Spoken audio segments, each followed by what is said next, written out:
Alright, we're on our third video of our wooden dummy training series.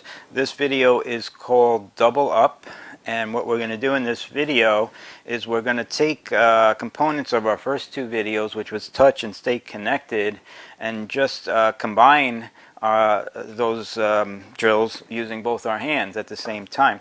For example, this would be a touch that we did in our first video, just representing a single hand making contact.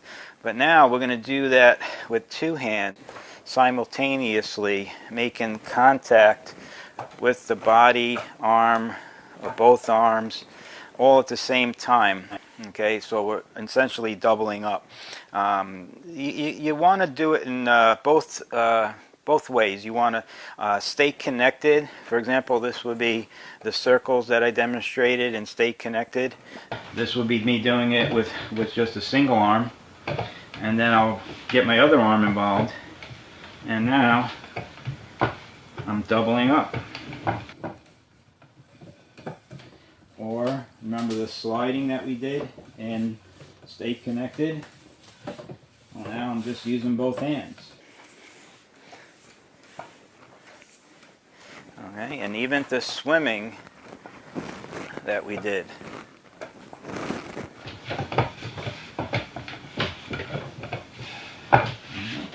And then you can just touch and release. It's also part of doubling up. There's so many different combinations. My best advice would be just to play around, and because we're not representing any techniques in these volume 1 videos, so right now we're just trying to get some positioning with your hands, some coordination, maybe develop a couple of attributes, and then in another video we'll talk about what these represent. So it's just best just to get on here and just play.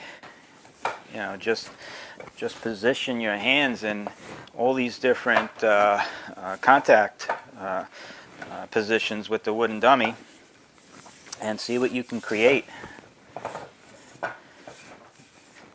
Okay, they don't have to be exactly at the same time. You know, you can start with one and then add one, take one off, move it someplace else. Okay, it's just getting both hands involved.